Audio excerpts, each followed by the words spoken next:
Christmas का season है एवं क्रिसमस के इस मौसम में संपूर्ण विश्व में ना, हमारे संपूर्ण पृथ्वी में भिन्न भिन्न प्रकार के लाखों लोग भिन्न भिन्न प्रकार से जश्न मनाते हैं। ठीक है, वो लोग बहुत प्रकार से जश्न मनाते हैं, लेकिन उसके बावजूद दुख की बात यह है कि अधिकांश लोग बाइबल के अनुसार, बाइबल जिस रीति से प्रभु यीशु मसीह का देह धारण का बारे में बताते हैं, उनका विशेषताओं को बताते हैं, शायद ही कोई लोग होंगे जो उसे बारीकी से समझते हैं। अधिकांश लोग जश्न तो मनाते हैं, लेकिन वचन आधारित रीति से प्रभु यीशु मसीह का देह धारण का वास्तविकता और सच्चाई से वे अनजान है। लोग इंसान केंद्रित होकर केवल अपने अभिलाषों को तृप्त करने के लिए, ठीक है, इस अवसर का वो लोग मनोरंजन को लेते हैं और ले रहे हैं और लेंगे। लेकिन आज हम लोग बाइबल में से यह देखने जा रहे हैं कि यीशु मसीह का मनुष्य बन के आना, उसका देह धारण का जो संदेश है वो परमेश्वर की ओर से। आज हम बाइबल में से इन बातों को देखने जा रहे हैं कि यीशु मसीह का देह धारण, उनका मनुष्य बन के आना और उनका मनुष्य बन के आने का जो सूचना है, घोषणा है, यह इंसान केंद्रित नहीं है, लेकिन यह परमेश्वर की ओर से, यह परमेश्वर की ओर से है। यह परमेश्वर का योजना में था कि परमेश्वर मनुष्य बन के आया। जिन विषय को आज हम देखने जा रहे हैं उसे हम लूका के सुसमाचार से देखेंगे। तो आइए हम अपने अपने बाइबलों को खोले। लूका के द्वारा लिखा गया सुसमाचार अध्याय 1 में से हम देखेंगे पद 26 से लेके 35 पद मैं आप सबों के सामने पढ़ना चाहूंगा। हम अपने अपने बाइबलों में इन पदों को फॉलो करें। लूका रचित सुसमाचार अध्याय 1 पद 26 से लेकर 35 लिखा हुआ है, 6वें महीने में परमेश्वर की ओर से जिब्राइल स्वर्गदूत गलील के नासरत नगर में एक कुमारी के पास भेजा गया, जिसकी मंगनी यूसुफ नामक दाऊद के घराने के पुरुष से हुई थी। उस कुमारी का नाम मरियम था। स्वर्गदूत ने उसके पास भीतर आकर कहा, आनंद जय तेरी हो, जिस पर ईश्वर का अनुग्रह हुआ है, प्रभु तेरे साथ है। वह उस वचन से बहुत घबरा गई और सोचने लगी कि यह किस प्रकार का अभिवादन है। स्वर्गदूत ने उससे कहा, हे मरियम, भयभीत ना हो, क्योंकि परमेश्वर का अनुग्रह तुझ पर हुआ है। देख, तू गर्भवती होगी और तेरे एक पुत्र उत्पन्न होगा, तो उसका नाम यीशु रखेगा। वह महान होगा और परम प्रधान का पुत्र कहलाएगा, और प्रभु परमेश्वर उसके पिता दाऊद का सिंहासन उसको देगा, और वह याकूब के घराने पर सदा राज्य करेगा, और उसके राज्य का अंत ना होगा। मरियम ने स्वर्गदूत से कहा, यह कैसा होगा? मैं तो पुरुष को जानती ही नहीं।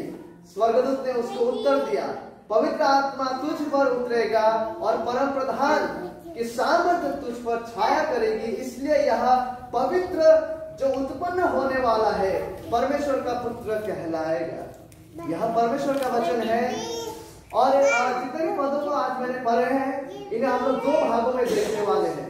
आज का पहला भाग है, और यहाँ पे मुख्य विषय जो है, जिस विषय को हम यहाँ पे देख पाते हैं, जो बुनियादी और मुख्य विषय है, वह है, मैंने यहाँ पे लिखे हैं, आप देख सकते हैं। यहाँ पे हम मरियम से परमेश्वर का महान संदेश को देख पाते हैं।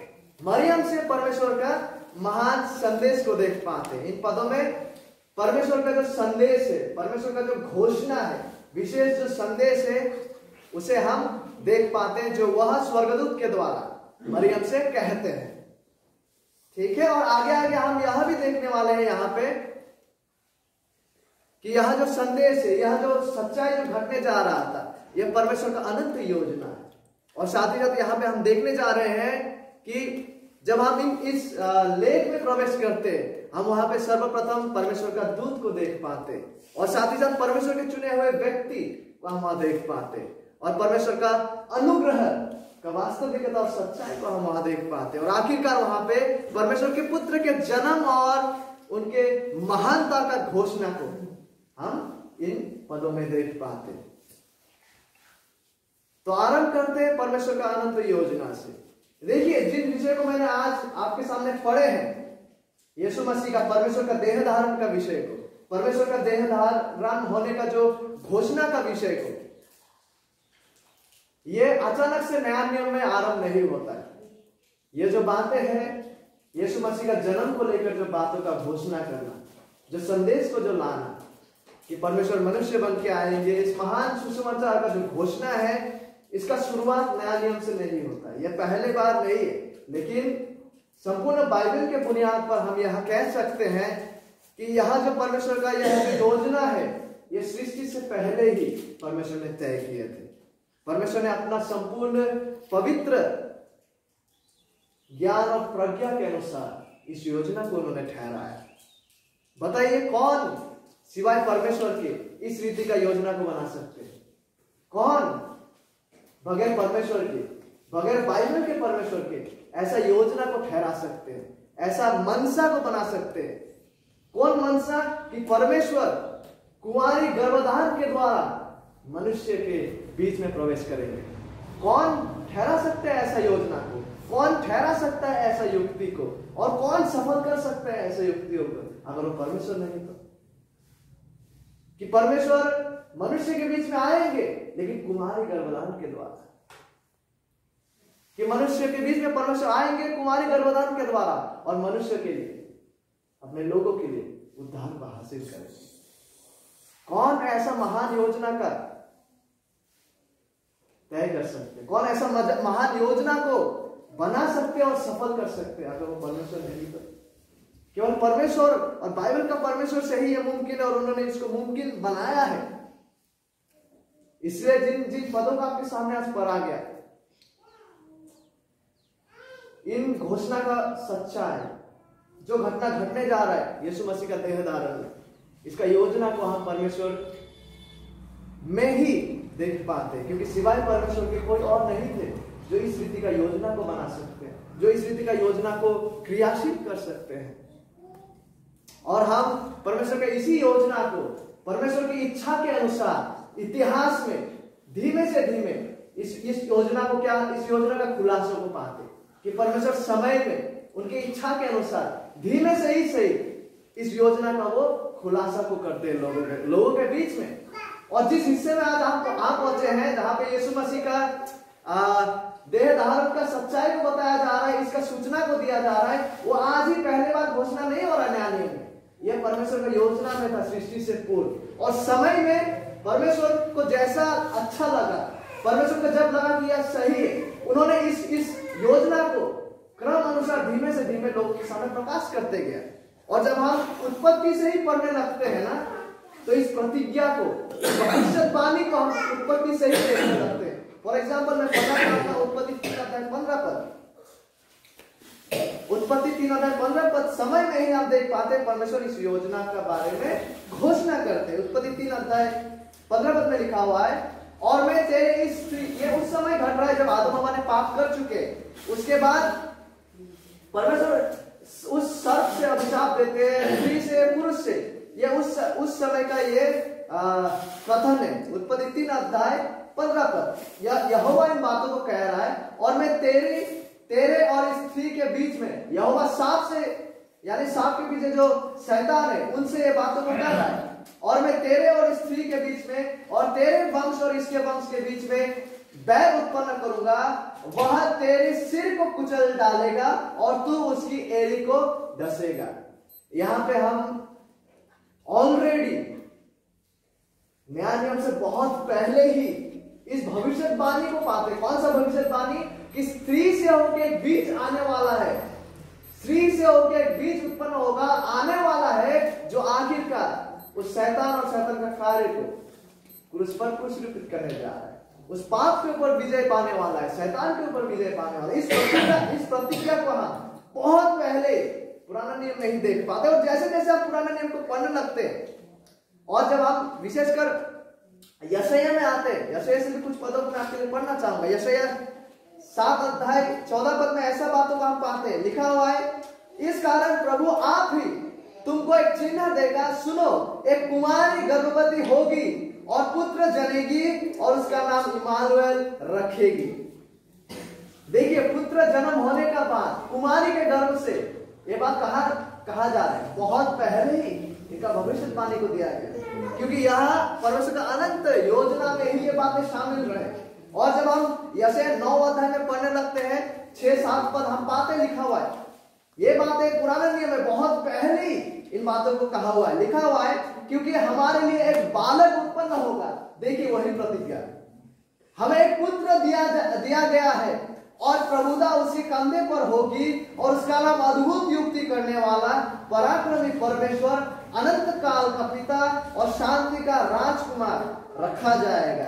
उसकी प्रभुता सर्वदा बढ़ती रहेगी और उसकी शांति का अंत ना होगा, इसलिए वह उसको दाऊद की राजगद्दी पर इस समय से लेकर सर्वदा के लिए न्याय और धर्म के द्वारा स्थिर किए और संभाले रहेगा। सेनाओं के यहोवा की धुन के द्वारा यह हो जाएगा। तो देखिए, जिन बातों को आज मैंने आप सबों के सामने लूका से पढ़े, वो पहले बार वो घोषणा नहीं रहे। इस घोषणा और प्रतिज्ञा को हम परमेश्वर की योजना में पाते हैं।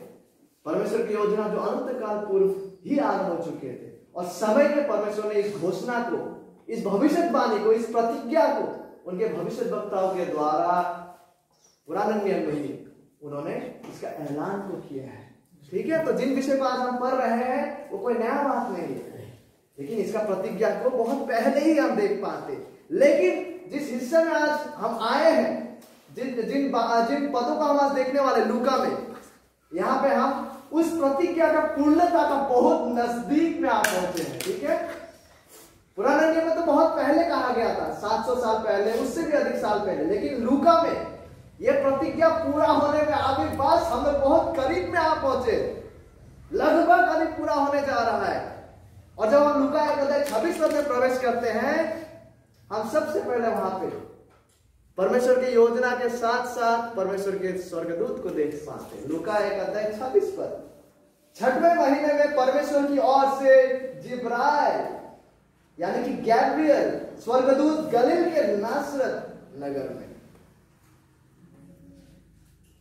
एक बहुत ही मजेदार बात यह है, मजेदार और आश्चर्यजनक बात भी यह है कि पुराना नियम पवित्र शास्त्र लिखा जब संपूर्ण हुआ, परमेश्वर ने जब सीधा सीधा लोगों से बातें की प्रकाशन के द्वारा, उनके स्वर्गदूतों के द्वारा, विशेषकर पुराने नियम पवित्र शास्त्र जब लिखना पूरा नहीं हुआ, ठीक है, तब परमेश्वर का वचन आता था लोगों के पास। लेकिन एक बार जब पुराना नियम का प्रकाशन जब समाप्त हो जाता है, उसके बाद थियोलॉजियंस जो विद्वान लोग हैं बाइबल में, ठीक है, और ये सच भी है, वो यह कहते हैं और ये विश्वास है कि उसके बाद जो है कम से कम 400 साल तक परमेश्वर और लोगों से बातें नहीं की, जैसे वो पुराने नियम के समय में प्रकाशन को दिया करता था। ये 400 साल में जो है अंधकार युग छा जाता है। लेकिन इस 400 साल के बाद पुराने नियम पवित्र शास्त्र के लिखने और पवित्र शास्त्र के प्रकाशन के 400 साल बाद फिर से परमेश्वर जो है अपने स्वर्गदूत के द्वारा लोगों से मिलते हैं। और सबसे पहला व्यक्ति जिससे परमेश्वर मिलते हैं अपने स्वर्गदूत को भेजकर, ये दूसरा है जिसका हम आज पढ़ रहे हैं, लेकिन इससे पहले और एक मुलाकात होता है और वो है जकरिया से मुलाकात करता है, यूहन्ना बपतिस्मा देने वाले का पिता।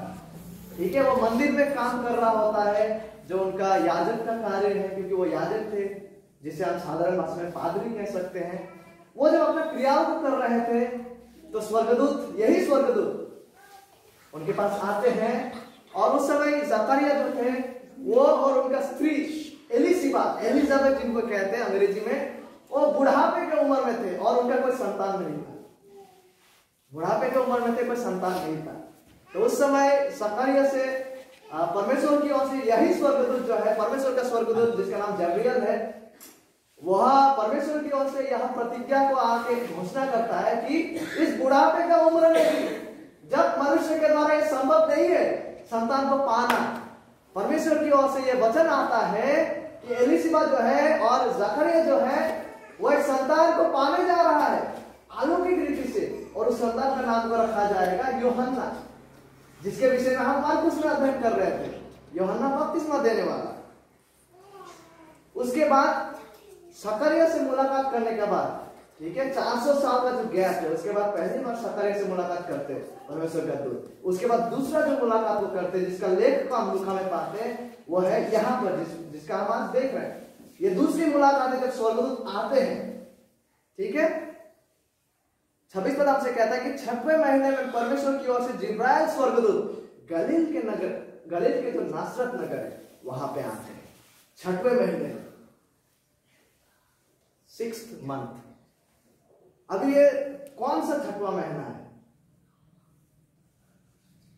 जैसे हमारे जनवरी फरवरी के बाद जो 6वां महीना आता है वो 6वां महीना, या कौन सा 6वां महीना है?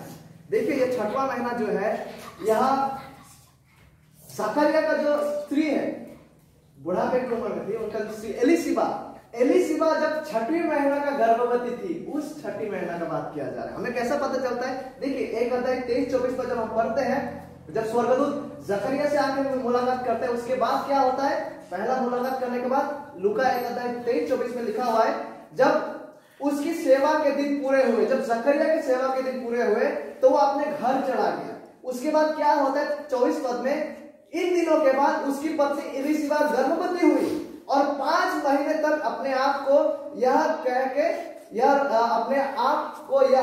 के छिपा रखा। 5 महीना तक वो छिपा रखा। उसके बाद 26 पद हमसे कहता है 6वें महीने।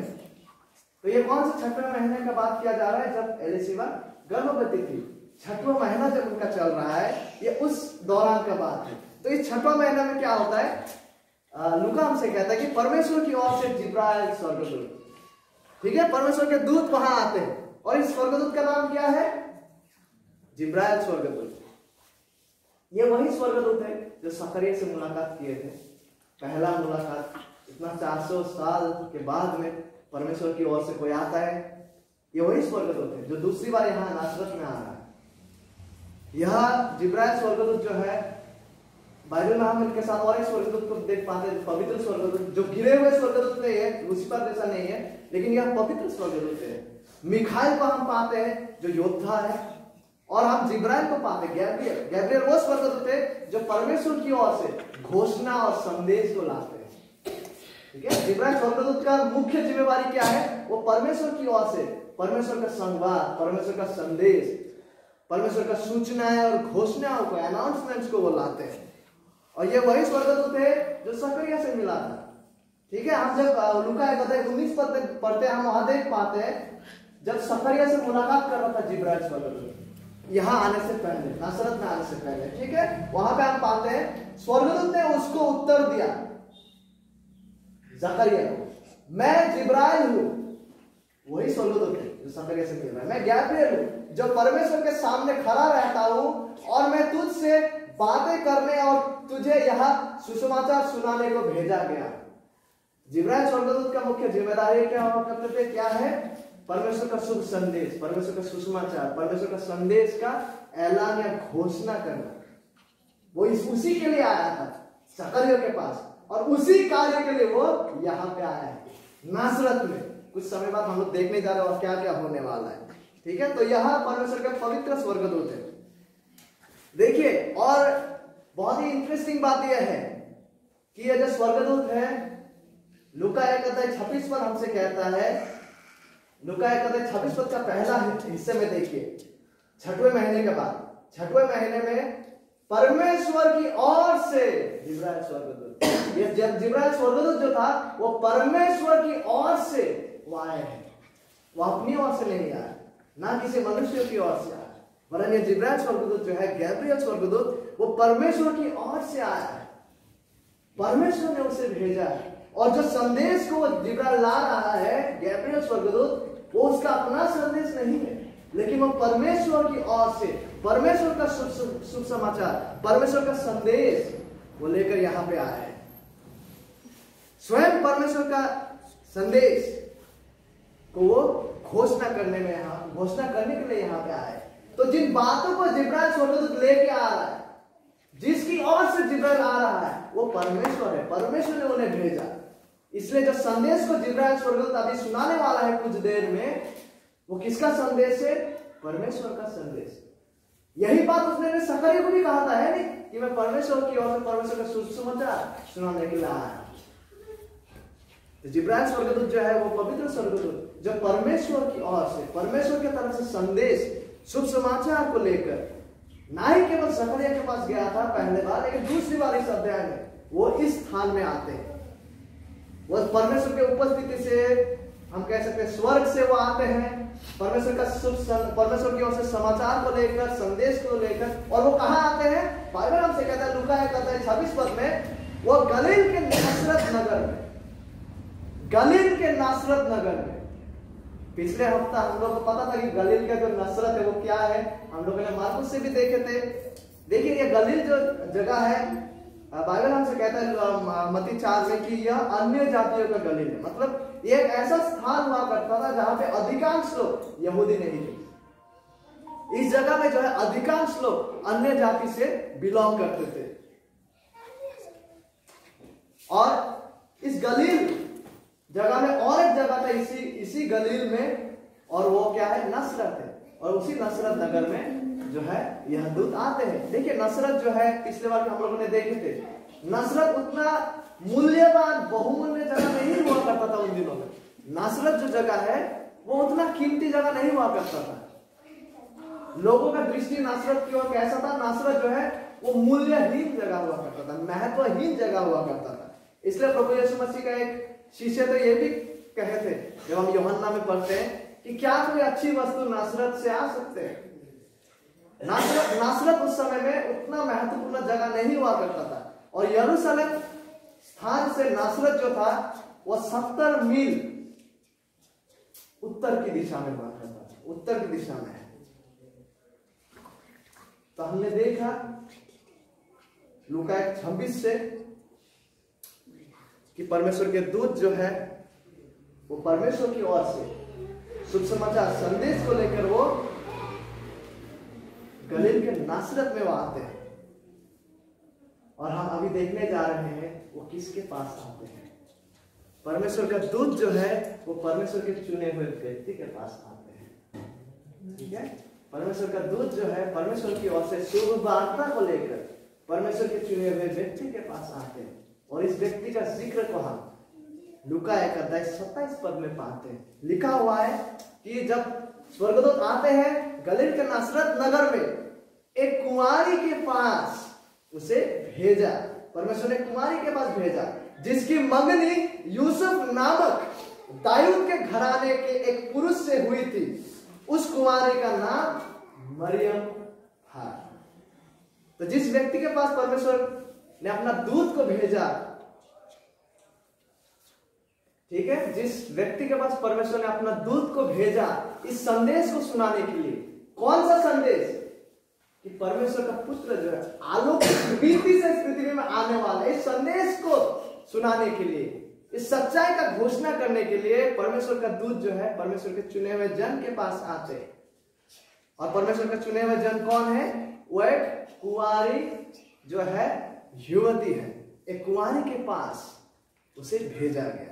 देखिए कुंवारी जो है हम सबको पता होगा, कुंवारी जो है ये उस व्यक्ति के लिए ये बातों का इस्तेमाल किया गया है जिन्होंने अभी तक विवाह नहीं किया है, जिन्होंने अभी तक पुरुष को नहीं जाना है। उस स्त्री के लिए ये कुंवारी शब्द को इस्तेमाल किया गया। और यह शब्द जो है कभी भी विवाहित औरत के संबंध में इस्तेमाल नहीं किया जा रहा। तो कुमारी ये जिनके पास भेजा गया है कुंवारी थी। कुंवारी मतलब उसका शादी नहीं हुआ था अभी तक, उन्होंने किसी पुरुष को नहीं जानते थे अभी तक। लेकिन हम आगे देख पाते हैं 27 पद में लूका 1 के लिखा हुआ है, जिसकी मंगनी यूसुफ नामक दाऊद के घराने के एक पुरुष से हुई थी। तो ये कुंवारी का शादी नहीं हुआ, लेकिन जस्ट मंगनी हुए थे। किसके साथ? यूसुफ नामक दाऊद के घराने के पुरुष से। देखिए ये जो मंगनी है ये हमारे आज के जैसा मंगनी नहीं हुआ करते थे उन दिनों में। उन दिनों का जो उन समाज में, यहूदी समाज में जो मंगनी हुआ करता था वो बहुत ही मजबूत बंधन हुआ करता था।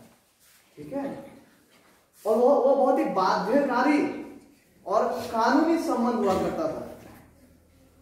और इस मंगनी का क्रियाओं में माता पिता लोग जो है वो लोग बहुत ही सक्रिय रूप से इसको तय करता था, ठीक करता था।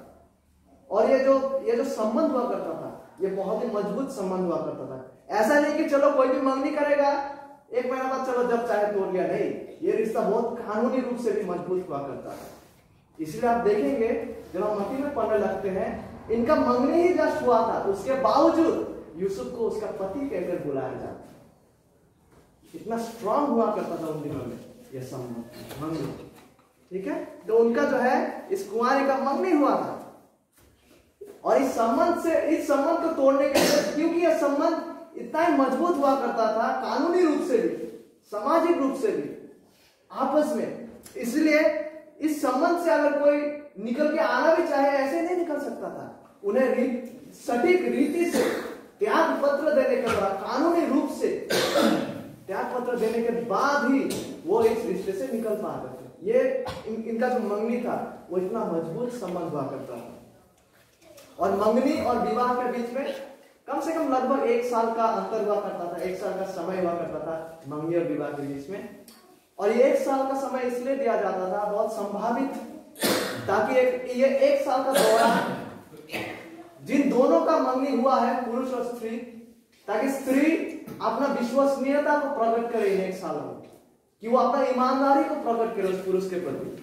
और साथ ही साथ इस 1 साल का दौरान में क्या होता था, वो जो पुरुष हुआ करता था, जिसका मंगनी हुआ है, वो पुरुष क्या करता था, 1 साल के दौरान अपने घर में, अगर उसका कोई घर जमीन नहीं है तो अपने घर को बनाता था, क्योंकि वो अभी विवाह करके लाने वाला है स्त्री, या तो फिर वो अपने पिता के घर के साथ में एक अलग सा कमरा घर और बनाना तैयार करता था। क्यों? क्योंकि वो 1 साल के बाद शादी करने वाला है, तो पुरुष अपने आप को प्रस्तुत करता था। और उस दौरान जिस स्त्री का जिस पुरुष के साथ मंगनी हुआ है, वो स्त्री भी, वो कुंवारी भी अपने आप को प्रस्तुत करता था। इस 1 साल के दौरान वो अपना विश्वसनीयता को प्रकट करता था कि मैं तुम्हारे प्रति समर्पित और विश्वसनीय हूं, ठीक है। इसलिए बहुत आश्चर्यजनक बात भी है और बहुत मजेदार बात भी है। पता है क्या,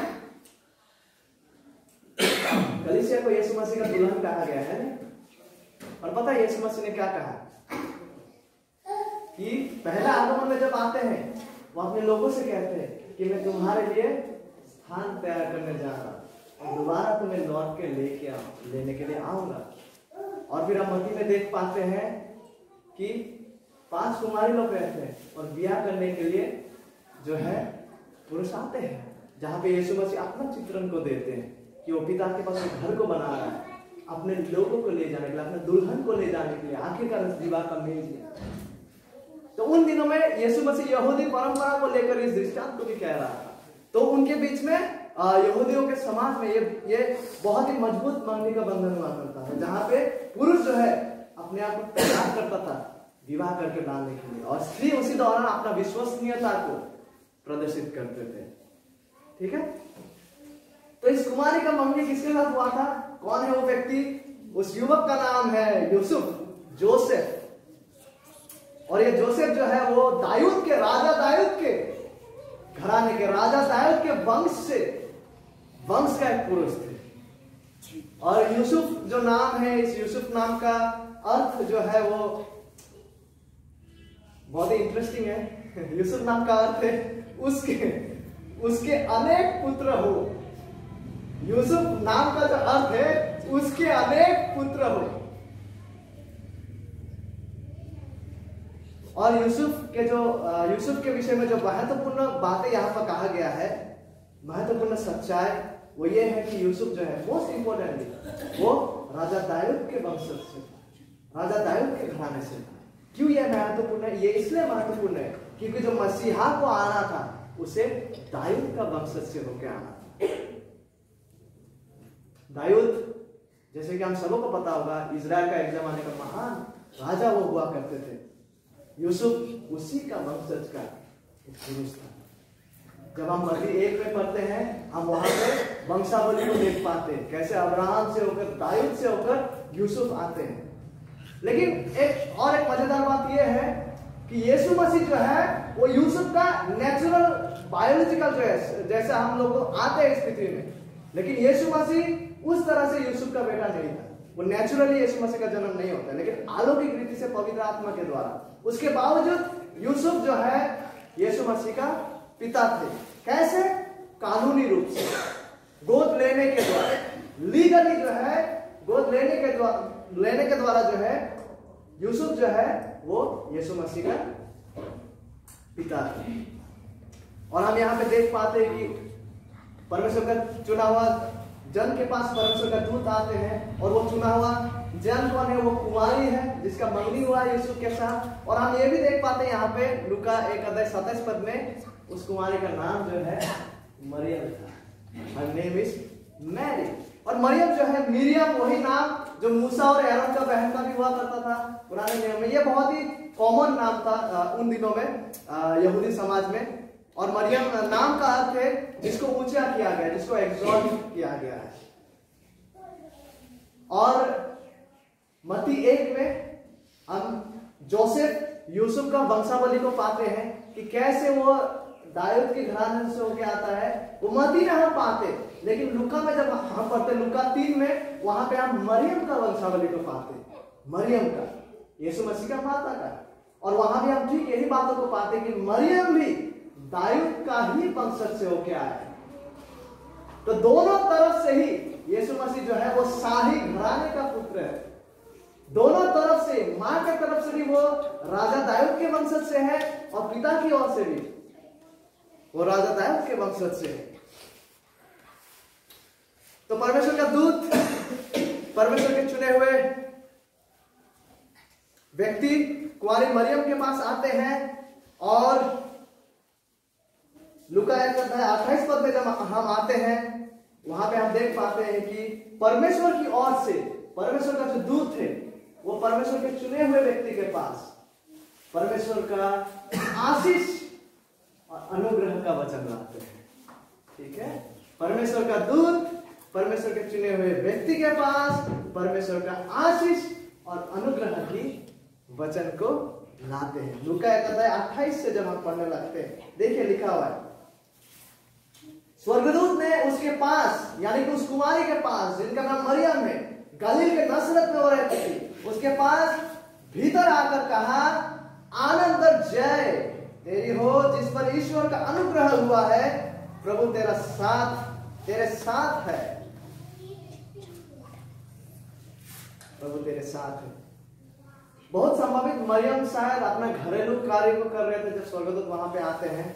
और स्वर्गदूत उसे, जैसा हम लोग जय मसीह करके एक दूसरे को अभिवादन को देते हैं, शुभेच्छा को देते हैं, कोई हेलो कहते हैं, कोई नमस्कार कहते हैं, उसी रीति से जो आनंद और जय तेरी हो, ये उस समय में जो है इसी तरह से सुवार्ता के द्वारा एक दूसरे को ग्रीटिंग्स जब पहुंचाते थे, अभिवादन जब पहुंचाते थे, शुभेच्छा जब प्रदान करते थे, तो इन्हीं बातों का जिक्र किया। ऐसे ही वो लोग अभिवादन को, ग्रीटिंग्स को दिया करते थे। और स्वर्गदूत भी आकर यही बातों को मरियम से कहता है। और यहां पे लिखा हुआ है कि जिस पर ईश्वर का अनुग्रह हुआ है, जिस पर ईश्वर का अनुग्रह हुआ है, 28 पद में हम देख पाते हैं। अनुग्रह किस पर हुआ है? यहां पे अनुग्रह किस पर हुआ है? जिस पर, यानी कि किस पर? परमेश्वर के चुने हुए व्यक्ति पर अनुग्रह हुआ है। यह क्यों महत्वपूर्ण है? यह इसलिए महत्वपूर्ण है क्योंकि जब हम कैथोलिक रीति रिवाज में देखते हैं, वहां पे हम ये देख पाते हैं कि मरियम अनुग्रह प्रदान करते हैं। मरियम को इस रूप से देखा जाता है कि वो अनुग्रह दान करने वाला व्यक्ति के रूप में। लेकिन जब हम बाइबल में देखते हैं, मरियम को अनुग्रह दिया जाता है। अनुग्रह आखिरकार परमेश्वर की ओर से आते हैं, किसी व्यक्ति की ओर से नहीं। विशेष अनुग्रह परमेश्वर की ओर से आते हैं। और यहाँ पे मरियम अनुग्रह का दाता नहीं, लेकिन अनुग्रह का प्राप्त करता है, जो अनुग्रह को प्राप्त कर रहे हैं परमेश्वर की ओर से। और परमेश्वर जो है, प्रभु जो है, वो मरियम के साथ है। क्यों कर परमेश्वर मरियम के साथ है? क्योंकि परमेश्वर ने उसे चुने हैं। और परमेश्वर ने मरियम को अपने दया में आकर मुफ्त अनुग्रह उनको दिए। देखिए, मरियम एक सच्चा विश्वासी व्यक्ति थे, सच्चा विश्वासी वो युवती थी, एक विशेष महिला हम कह सकते हैं, जिसको परमेश्वर ने विशेष कार्य के लिए चुने थे। लेकिन मरियम हम इस गलत फहमी से दूर रहे कि मरियम परमेश्वर है। परमेश्वर नहीं है, और ना ही मरियम जो है वो यीशु मसीह के साथ उद्धार करता है। हाँ, यस, मरियम को परमेश्वर ने विशेष कार्य के लिए चुने थे, सच है। मरियम के ऊपर परमेश्वर का विशेष अनुग्रह था, लेकिन मरियम परमेश्वर नहीं है, और ना ही मरियम उद्धार करता नहीं है, क्योंकि मनुष्य और परमेश्वर के बीच में एक ही बिछुआ है, एक ही उद्धार करता है, और वह है प्रभु यीशु मसीह। और मार्ग, सत्य, जीवन भी एक ही है, और वह है प्रभु यीशु मसीह। इस बातों को भी हमें जानना जरूरी है। हो सकता है सामान्य बात है, लेकिन इन बातों को लेकर ही बहुत लोग हैं जो पकड़े हुए इन बातों को, मरियम को उद्धारकर्ता, सह उद्धारकर्ता और अनुग्रह दान करने वाला के रूप में देखते हैं। तो देखिए, जब स्वर्गदूत आते हैं मरियम के पास गलील के नासरत में, और उनसे मुलाकात करते हैं, उनको ग्रीटिंग्स देते हैं, शुभेच्छा देते हैं, तो एक अध्याय 29 पद लूका के हमसे कहता है कि वो उस वचन से बहुत घबरा गए। जब उन्होंने स्वर्गदूत का वचन को सुना, वो बहुत घबरा गई और सोचने लगी कि यह किस प्रकार का अभिवादन है, यह किस प्रकार में ग्रीटिंग्स और शुभेच्छा है। मानो मरियम में एक प्रकार का भय, एक प्रकार का डर छा गया। वे सोचने लगे कि ये किस प्रकार का, जो मेरे साथ आज घट रहा है, ये क्या घट रहा है, ये किस प्रकार का बातें हैं जो मुझसे आके कहा जा रहा है। कहीं ना कहीं मरियम को इसका एहसास था कि जो उनके सामने उपस्थित होकर जो बातों को कह रहा है वो अलग है, वहां मनुष्य जैसा तो नहीं है, भले मनुष्य के जैसा बातें कर रहा है, लेकिन ये कोई अलग है। उसके बाद जो वचन को वो सुनते हैं उनकी ओर से, जो शुभेच्छा, शुभ वार्ता को, तो वो और भी घबरा जाते हैं। इन्हीं बातों को लूका हमसे कहते हैं, वे घबरा गए, जो उसका मानसिक स्थिति को बताते हैं कि वो व्याकुल हो गया था, वो उलझन में आ गई थी मरियम। स्वर्गदूत ने जब मरियम से कहा, विशेषकर कि जिस पर ईश्वर का अनुग्रह हुआ है, मरियम से कहता है, और प्रभु तेरे साथ है, जब ऐसा बातों को कहने लगा स्वर्गदूत ने मरियम से, तो मरियम घबरा गया, वो व्याकुल हो गया, वो चिंतित हो गया। देखिए, कहीं ना कहीं क्योंकि मरियम को अपने पापी स्थिति के बारे में एहसास था, और उसे यह भी समझ था कि उसे उद्धारकर्ता की जरूरत है। ठीक है, मरियम को इस बात का बहुत अच्छे से समझ था। इसलिए जब हम लूका में ही पढ़ते हैं, एक अध्याय का 47 पढ़ते हैं, हम देख पाते हैं ये मरियम का अंगीकार है। मरियम जब इन बातों को करते हैं, वो कहते हैं, और मेरी आत्मा मेरे उद्धार करने वाले परमेश्वर से आनंदित हुई। जिससे यहां हमें पता चलता है कि मरियम को इस बात का एहसास था कि उसे एक उद्धारकर्ता की आवश्यकता है। मरियम को इस बात का एहसास इसलिए था क्योंकि मरियम को पता था कि वो पापी है, किसी भी आम व्यक्ति की तरह। और देखिए, प्रत्येक क्षमा प्राप्त विश्वासी, जो व्यक्ति प्रभु के पास आते हैं, क्षमा मांगते हैं, पश्चाताप करते हैं, यीशु को विश्वास करते हैं, तो प्रत्येक क्षमा प्राप्त विश्वासी जो है, हमें यह समझ और एहसास होता है, इस प्रकार का समझ और एहसास हमें होता है कि परमेश्वर वाकई में कौन है, और हमें इस बात का भी समझ होता है कि हम वाकई में कौन है। हम अपनी स्थिति को पहचानते हैं, इसलिए हम आत्मा में दीन होके, नम्र होके, शोक विलाप करते हुए परमेश्वर के पास आते हैं। परमेश्वर के उपस्थिति के सामने जब हम शास्त्र में से परमेश्वर की उपस्थिति को अनुभव कर पाते हैं, उनकी आराधना के समय हमें इस बात का एहसास होता है। किस बात का? जैसे पतरस को हुआ था, जब उन्होंने यीशु मसीह का पवित्रता को उपलब्ध कर पाया। पता है पतरस क्या कहता है? हे प्रभु, मेरे पास से जा, क्योंकि मैं पापी मनुष्य हूं। एक सच्चा क्षमा प्राप्त विश्वासी का ऐसा एहसास होता है परमेश्वर का सम्मुख, और वो उस व्यक्ति की तरह होता है, उस चुंगी लेने वाला का जैसा, जो अपने आप को इस योग्य भी नहीं समझता कि आंखों को स्वर्ग की ओर उठा के देखे। एक सच्चा क्षमा प्राप्त विश्वासी का इस प्रकार का एहसास होता है। लेकिन परमेश्वर जब उसकी दया में, उसकी करुणा में, उसके अनुग्रह को प्रदान करता है हमारे ऊपर, और जब परमेश्वर हमें चुनते हैं उसके अनुग्रह को देने के लिए, उसके दया को देने के लिए, जब परमेश्वर उसके अनुग्रह और दया को हमारे ऊपर प्रदान करते हैं, यह सच में एक आश्चर्यजनक विषय है। हम जितने लोग उद्धार पाते हैं और पाएंगे, शायद अनंत काल के लिए हम ऐसा सोचते रहेंगे कि मुझ में ऐसा क्या था प्रभु कि आपने मुझे चुना।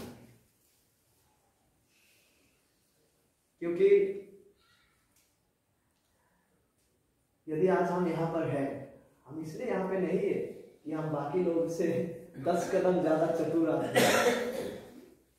यदि हम यहाँ पे आज प्रभु का आराधना कर रहे हो, इसलिए नहीं कि हम दूसरे लोगों से ज्यादा इंटेलिजेंट थे, ज्यादा काबिल थे, ज्यादा सामर्थ्य थे, ज्यादा प्रज्ञापूर्ण थे, ज्यादा धार्मिक थे ना। ये इसलिए कि परमेश्वर ने उसके दया में होकर हमें उद्धार करने को चुने हैं। और जब हम इस सच्चाई का मनन करने लगेंगे, शायद अनंत काल तक हम इसको सोचते रहेंगे। तो जरा सोचिए मरियम पर क्या बीत रहा होगा जब उन्होंने ऐसा बातों को सुन पाया कि जिस पर परमेश्वर का अनुग्रह है, जिनके साथ परमेश्वर है। जब मरियम से कहा गया कि उस पर परमेश्वर का अनुग्रह हुआ, परमेश्वर तेरा साथ है, यह सच में उसे चकित कर गया अंदर से। और जब हम लूका 1:30 में पढ़ते हैं, हम आगे देख पाते हैं कि दोबारा से जो है स्वर्गदूत इन बातों को फिर से दोहराते, इन बातों का फिर समर्थन करते। स्वर्गदूत ने उससे कहा, हे मरियम, भयभीत ना हो, क्योंकि परमेश्वर का अनुग्रह तुझ पर हुआ है। दोबारा से वो इन बातों को दोहरा रहे कि परमेश्वर का अनुग्रह तुझ पर हुआ है। देखिए स्वर्गदूत का परमेश्वर की उपस्थिति से इस प्रकार गलील का नासरत में मरियम के पास आना, इस रीति से संदेश को मरियम के पास लाना, यह सचमुच केवल मरियम को नहीं, किसी भी व्यक्ति को चकित कर देने वाला विषय है। जकरिया ने भी जब मुलाकात किया, वो भी एक प्रकार से बहुत भयभीत हो गया था, क्योंकि कोई परमेश्वर की उपस्थिति से हमारे पास आ, हमारे जैसा बोली बोल रहे लेकिन हमारे जैसा नहीं। अद्भुत आश्चर्य व्यक्ति स्वर्गदूत जब किसी के सामने इस तरह से बातों को करने लगता है उपस्थित होकर, यह सच में भय उत्पन्न करता है। इसलिए स्वर्गदूत उनसे कह रहा है कि हे मरियम, भयभीत ना हो। और दोबारा से स्वर्गदूत जो है उनको यह समर्थन दे रहा है, इन बातों को दोबारा से उसको बता रहा है, दोबारा से इन बातों को सुनिश्चित कर रहा है। किन बातों को? कि हे मरियम, भयभीत ना हो, क्योंकि परमेश्वर का अनुग्रह तुझ पर हुआ है, परमेश्वर का अनुग्रह तुझ पर हुआ है। तो परमेश्वर का दूत परमेश्वर के चुने हुए व्यक्ति के पास आते हैं, परमेश्वर का अनुग्रह का बातों को 2 बार वो करते हैं, सेकंड टाइम।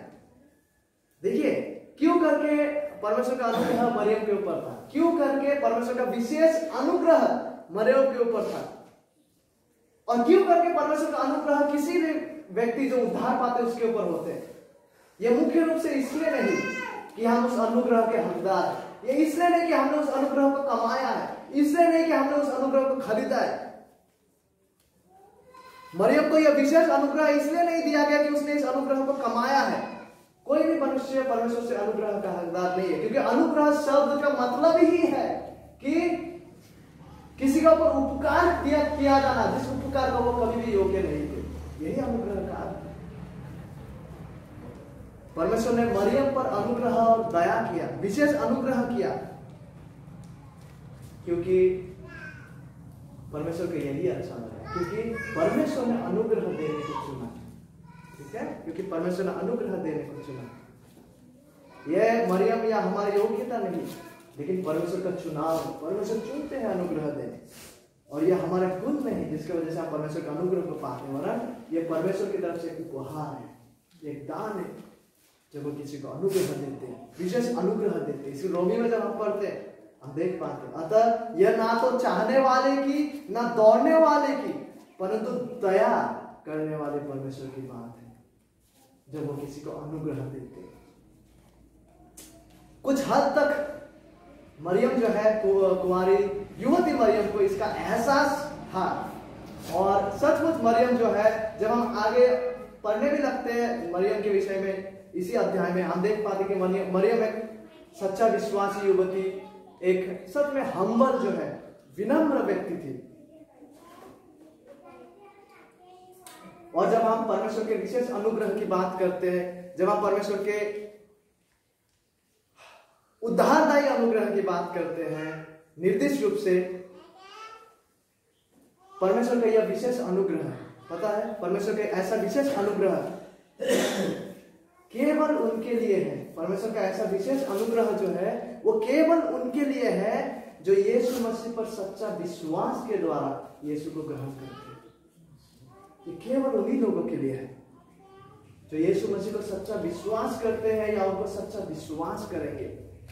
लेकिन जो यीशु मसीह को आखिरकार परित्याग करेगा, रिजेक्ट करेगा, यीशु मसीह का सुसमाचार का बुलाहट, यीशु मसीह का सुसमाचार का आमंत्रण को जब कोई व्यक्ति आखिरकार तिरस्कार करेगा, रिजेक्ट करेगा, और यीशु मसीह को रिजेक्ट करते हुए अपने पापी स्थिति में वो अगर चलता रहेगा बगैर सच्चा परिवर्तन के, तो उस व्यक्ति का जीवन में परमेश्वर का अनुग्रह नहीं है। उस व्यक्ति का जीवन में परमेश्वर का अनुग्रह नहीं है, क्योंकि परमेश्वर का विशेष अनुग्रह उसी के ऊपर है जो यीशु मसीह को सच्चा विश्वास करते हैं। और हमें कैसा पता चलेगा कि हमारे ऊपर में सच में वो विशेष अनुग्रह है? ना ही केवल हम यीशु मसीह को विश्वास करते हैं, लेकिन वो अनुग्रह जो है हमारे जीवन को बदलने लगता है। इसलिए पौलुस एक जगह में कहते हैं, मैंने तुम सबों से अधिक परिश्रम किया है, मेहनत किया है, संघर्ष किया है, लेकिन उसके बावजूद मैं नहीं, इतना आत्मिक उन्नति, आत्मिक वृद्धि, परिपक्वता में मेरे वजह से नहीं, लेकिन मैं जो भी हूँ, पहला कोरिन्थियों 15:10 पर वो कहते हैं परमेश्वर के अनुग्रह की वजह से। तो परमेश्वर का विशेष अनुग्रह उन पर होता है जो सच्चा विश्वासी। और हमें कैसा पता चलता है कि वो अनुग्रह हम पर हुआ है? वो अनुग्रह हमें पवित्रता के मार्ग पर ले जाता है। वो अनुग्रह हमें अधिक से अधिक यीशु मसीह के स्वरूप और चरित्र में दैनंदिन जीवन में बदलने लगते हैं। और हम आखिरकार एक दिन बोलने वाले कि हम जो भी है प्रभु, it's all because of your grace, तेरी अनुग्रह से जो हम जैसे व्यक्ति पर हुआ था और हुआ है। देखिए परमेश्वर के विशेष दया और उपस्थिति और आशीष और अनुग्रह की जो सच्चाई है, यह मरियम के साथ था। परमेश्वर का उपस्थिति, परमेश्वर का होना, परमेश्वर का आशीष, परमेश्वर का विशेष अनुग्रह मरियम के ऊपर था, क्योंकि वो एक सच्चा विश्वासी थी, क्योंकि वो परमेश्वर में एक सच्चा विश्वासी थी। और वो परमेश्वर में सच्चा विश्वासी के द्वारा हम कह सकते हैं कि वो परमेश्वर के अपने थे।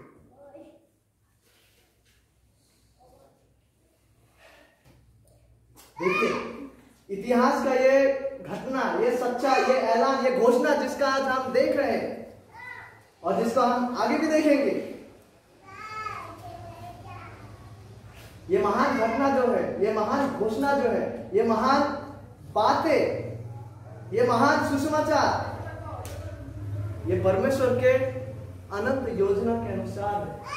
परमेश्वर ने इसे ठहराया है, परमेश्वर के प्रतिज्ञाओं के, परमेश्वर के भविष्यवाणी के अनुसार, जिसमें हम देख पाते हैं, जिसमें हमने देखे हैं। क्या देखे?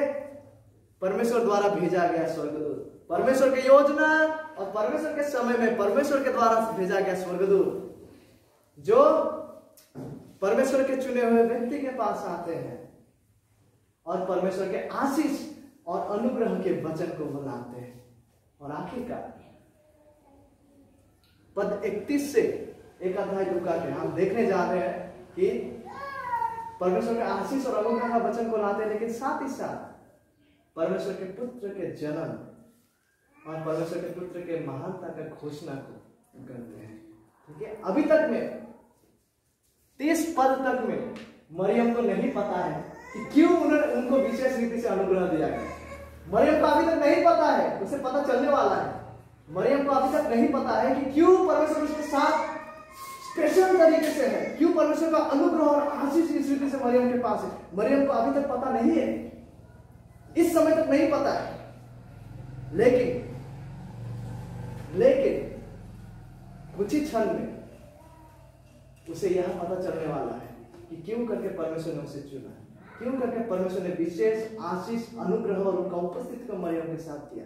कुछ ही समय में मरियम को पता चलने वाला है। 31, 32, 33 से जो बातें हैं, कुछ ही समय में मरियम को पता चलने वाला है, जो स्वर्गदूत घोषणा करने वाला है। क्या? देख, तू गर्भवती होगी और तेरे एक पुत्र उत्पन्न होगा, तो उसका नाम यीशु रखना।